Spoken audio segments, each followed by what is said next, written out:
إنك حميد مجيد.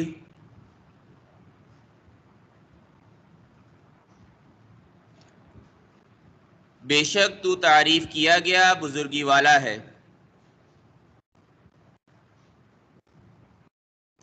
جزاکم اللہ خیر.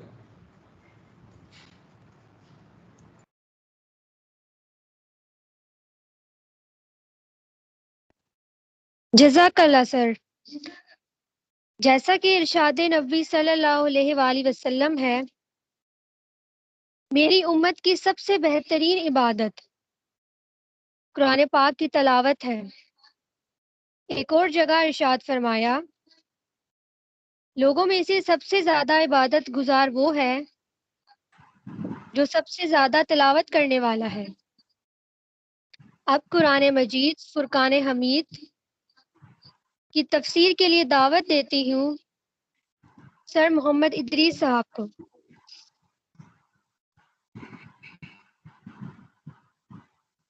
السلام علیکم ورحمۃ اللہ وبرکاتہ.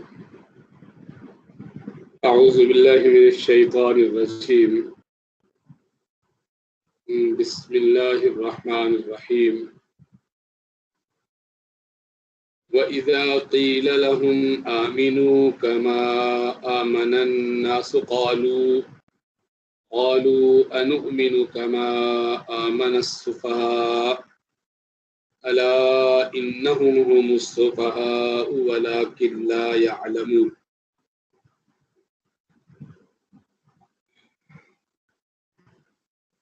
واو کا معنی ہمیں معلوم ہے، بہت دفعہ گزر چکا.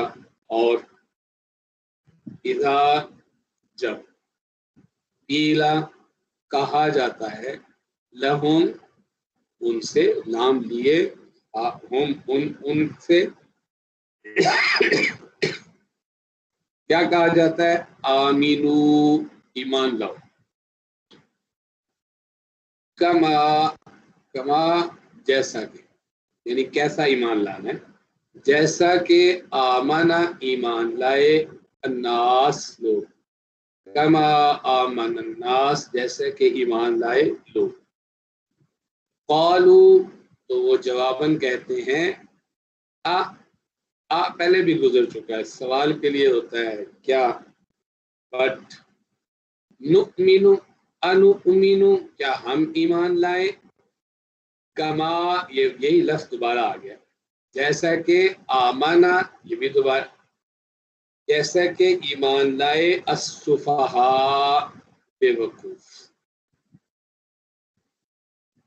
الا خبردار، اچھی طرح سن لو، یہ لفظ پہلے گزر چکا ہے. انہم بے شک وہ، ہم پھر دوبارہ کا وہ، یعنی اردو میں جیسے کہا جاتا ہے وہی ہے یا یہی ہے، اس کے لیے یہ اس طرح ضمیر دو دفعہ آئی. الا خبردار، انہم ہم السفہاء بے شک یہی لوگ ہیں بے وقوف، ولیکن واو اور لیکن لا یشعرون لا یعلمون نہیں جانتے. منافقین کی مختلف حرکتیں چل رہی ہیں کہ انہوں نے کیا کیا کچھ کیا. پچھلی آیات میں ہم نے پڑھا کہ اللہ تعالیٰ نے ان کے مرض میں اضافہ کر دیا، جس وجہ سے وہ مرض تھا اس کو مسلمانوں کو ترقی دی، اور اس سے ان کا مرض بڑھ گیا منافقین کا. اور اسی طرح اس سے پچھلی آیت میں گزرا تھا، دو آیات میں، کہ وہ فساد مچاتے ہیں، یعنی لوگوں کو اللہ کے دین سے دور کرتے ہیں، اور جب ان سے کہا جاتا ہے کہ فساد نہ کرو تو کہتے ہیں ہم تو ہیں ہی اصلاح کرنے والے. اور ان کے جواب میں بھی بتایا گیا تھا کہ اصل میں یہی در حقیقت یہی لوگ ہیں فسادی، لیکن انہیں شعور نہیں ہے کہ کر کیا رہے. اب ان کے سامنے ایمان کا معیار رکھا جا رہا ہے، اور ان کے حوالے سے، یعنی بات تو ان کے لیے کی جا رہی ہے لیکن بات اصل میں قیامت تک کے لیے. تو قیامت تک آنے والے انسانوں کے سامنے بھی اسی حوالے سے بات آ گئی کہ ایمان کیسا ہونا چاہیے. اللہ نے کہا جب ان منافقین سے کہا جاتا ہے کہ ایمان لاؤ، ایمان کا دعویٰ تو وہ بھی کرتے تھے نا منافقین بھی، لیکن کیسا ایمان؟ جیسا کہ ایمان لائے لوگ۔ اب آپ خود سوچئے، جس وقت قرآن پاک نازل ہو رہا ہے اس وقت جو منافق ہیں ان سے کہا جا رہا ہے کہ بھئی یہ دوسرے لوگ جو ایمان لائے ہیں اس طرح کا ایمان لاؤ۔ تو یہ دوسرے لوگ کون ہیں؟ یہ وہی لوگ ہیں جو حضور صلی اللہ علیہ وسلم کے شاگرد ہیں، جو حضور صلی اللہ علیہ وسلم کے ساتھی ہیں، جو حضور صلی اللہ علیہ وسلم کے پیروکار ہیں، سچے پیروکار ہیں، اور حضور صلی اللہ علیہ وسلم کے یہی وہ دوست اور یہی وہ ساتھی ہیں جنہیں بعد میں امت صحابی یا جمع صحابہ بولتی ہے۔ تو صحابہ کرام رضی اللہ عنہم کے ایمان کو اللہ نے معیار قرار دے دیا باقی پوری انسانیت کے لیے کہ اگر تمہیں دعویٰ ہے کہ تم ایمان لا رہے ہو تو ایسا ایمان لاؤ جیسے یہ لوگ ایمان لائے ہیں، جیسا ایمان یہ صحابہ کرام لے کے آئے ہیں۔ تو معلوم یہ ہوا کہ خود ساختہ کوئی عبادت گھڑ لینا، کوئی عقیدہ گھڑ لینا، کوئی نظریہ گھڑ لینا، وہ جتنا بھی مرضی خوبصورت ہو وہ اللہ کے ہاں قابل قبول نہیں ہے۔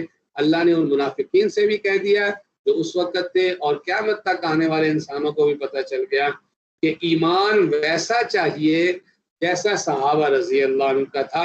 اللہ نے کہا جب ان سے کہا جاتا ہے کہ ایمان لاؤ جیسا کہ ایمان لائے لوگ، تو آگے سے جواب کیا دیتے ہیں؟ آج تک یہی جواب ملتا ہے۔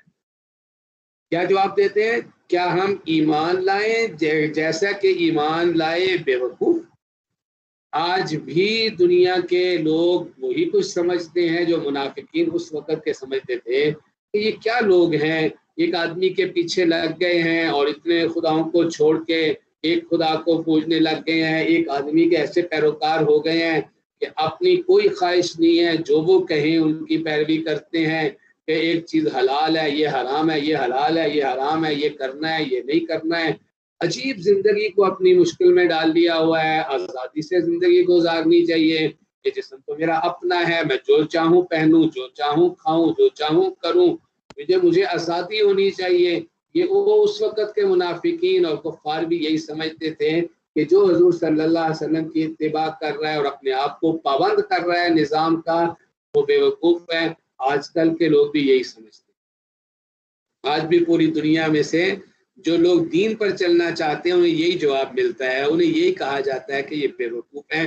اللہ نے ان کے جواب میں بات ارشاد فرمائی کہ لوگوں خبردار، یعنی متنبہ رہو، سمجھ لو اچھی طرح، خوب اچھی طرح سن لو، انہم، یعنی یہ جو لوگ کہہ رہے ہیں نا، ان لوگوں کو جو حضور صلی اللہ علیہ وسلم کی اتباع کر رہے ہیں ان کو کہہ رہے ہیں کہ بیوقوف، حقیقتاً یہ خود بیوقوف ہیں لیکن یہ جانتے نہیں ہیں۔ یعنی جو یہ حرکت کر رہے ہیں ان کو سمجھ نہیں آ رہی ہے، یعنی آخرت اپنی برباد کر کے چند روزہ زندگی کے مفادات کی خاطر اللہ کے نبی صلی اللہ علیہ وسلم کی اتباع چھوڑ رہے ہیں اور اپنے آپ کو سمجھتے ہیں کہ ہم عقل مند ہیں۔ اور جو حضور صلی اللہ علیہ وسلم کی اتباع کرتا ہے اور اپنی زندگی کو پابند کرتا ہے اس نبی صلی اللہ علیہ وسلم کی اتباع میں اور حلال اور حرام میں اپنے آپ کو بند کر لیتا ہے، اسے یہ بیوقوف کہتے ہیں، حالانکہ حقیقتاً یہ خود بیوقوف ہے۔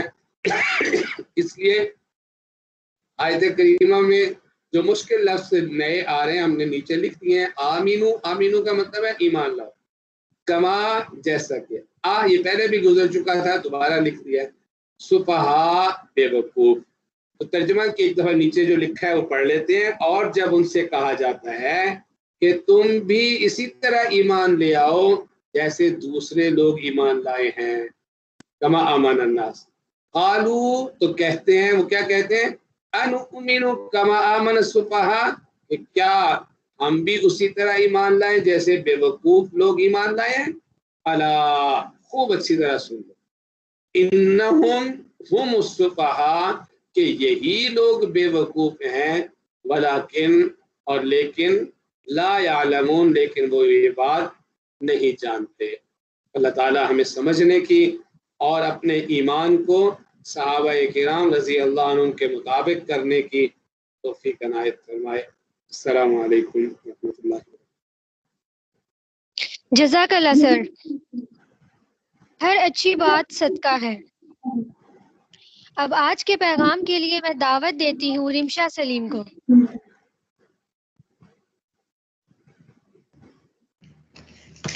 حضرت رابعہ بصری کا توکل بہت مشہور ہے۔ میں آج اسی حوالے سے حضرت رابعہ بصری کا توکل بیان کروں گی۔ ایک دفعہ دو آدمی حضرت رابعہ بصری کی زیارت کے لیے آئے۔ طویل سفر سے تھکے ہوئے تھے اور بھوک بھی لگ رہی تھی۔ حضرت رابعہ بصری کے گھر اس وقت 2 روٹیاں تھیں۔ وہ چاہتی تھی کہ مسافروں کے سامنے رکھیں کہ اسی وقت ساحل نے دروازے پر دستک دی اور کھانے کو کچھ مانگ لیا۔ حضرت رابعہ بصری نے دونوں روٹیاں اسے دے دی۔ مہمانوں کے چہرے پر تردد کے آثار پیدا ہوئے۔ حضرت رابعہ بصری نے ان سے مخاطب ہو کر فرمایا، بھائیوں تم تنگ دل کیوں ہوتے ہو؟ کیا اللہ ہمارے حال سے آگاہ نہیں؟ وہی سب سے بڑا رازق ہے۔ ابھی یہ بات ان کے منہ میں ہی تھی کہ ایک لونڈی کچھ روٹیاں کپڑے میں لپیٹے ہوئے حاضر ہوئی اور کہا، میری مالکہ نے یہ روٹیاں آپ رحمت اللہ علیہ کے لیے بھیجی ہیں۔ حضرت رابعہ رحمت اللہ علیہ نے روٹیاں لے کر گنی اور پھر انہیں لونڈی کو واپس دے کر کہا کہ تمہاری مالکہ نے گننے میں غلطی کر دی ہے۔ جتنی روٹیاں وہ بھیجنا چاہتی تھی ان میں سے 2 روٹیاں کم ہیں۔ لونڈی روٹیاں واپس لے گئی اور تمام قصہ اپنی مالکہ سے بیان کر دیا۔ اس نے کہا، بے شک 2 روٹیاں مجھ سے گننے میں غلطی ہو گئی تھی اور میں نے 20 کے بجائے 18 روٹیاں بھیج دی۔ اس کے بعد اس نے پوری 20 روٹیاں حضرت رابعہ کی خدمت میں بھیجی۔ حضرت رابعہ رحمت اللہ علیہ نے یہ روٹیاں مہمانوں کے سامنے رکھ دی۔ انہوں نے خوب شکم سیر ہو کر کھانا کھایا اور فارغ ہو کر حضرت رابعہ رحمت اللہ علیہ سے پوچھا، آپ کو کیسے معلوم ہوا کہ 2 روٹیاں کم ہیں؟ تو آپ نے فرمایا، میں نے 2 روٹیاں ساحل کو دیں تو اپنے مالک حقیقی سے عرض کی کہ اے میرے مولا، تیرا وعدہ ہے کہ اس کے ایک کے بدلے دنیا میں 10 اور آخرت میں 70 عطا کرے گا۔ 2 روٹیاں تیری راہ میں دے رہی ہوں، تو اپنا وعدہ پورا کرنا۔ اللہ نے میری دعا سن لی۔ اب مجھے 18 روٹیاں ملی تو یقیناً یہ گننے والی کی غلطی تھی۔ یہی وجہ ہے کہ میں نے پہلی مرتبہ روٹیاں واپس کر دی تھی۔ دونوں مہمان حضرت رابعہ رحمت اللہ علیہ کے توکل پر حیران ہو گئے۔ اسی طرح ہمیں بھی چاہیے کہ ہم اپنی زندگی کے ہر معاملے میں اللہ تعالیٰ پر توکل اور بھروسہ کریں اور اسی یقین کے سہارے اپنی زندگی بسر کریں۔ اللہ تعالیٰ قرآن پاک میں ارشاد فرماتے ہیں، وَمَن يَتَوَکَّلْ عَلَى اللَّهِ فَهُوَ حَسْبُهُ، اور جو اللہ تعالیٰ پر توکل کرے تو اللہ تعالیٰ اسے کافی ہوتا ہے۔ توکل کا مطلب ہے کہ خنجر تیز رکھ اپنا، نتیجہ اس کی تیزی کا مقدر کے حوالے کر۔ شکریہ۔ شکریہ رمشا سلیم۔ آج کی اسمبلی کا اختتام میں اس دعا سے کرتی ہوں، اے اللہ، ہم آپ کی پناہ چاہتے ہیں ہر برے دن سے، ہر بری رات سے، ہر بری گھڑی سے، ہر برے لمحے سے، آنے والے وقت کی آفتوں، دکھوں اور ہر قسم کی بیماریوں سے۔ اے اللہ، ہمیں ہر لمحے اپنی حفظ و امان عطا فرما۔ آمین۔ اللہ نگہبان۔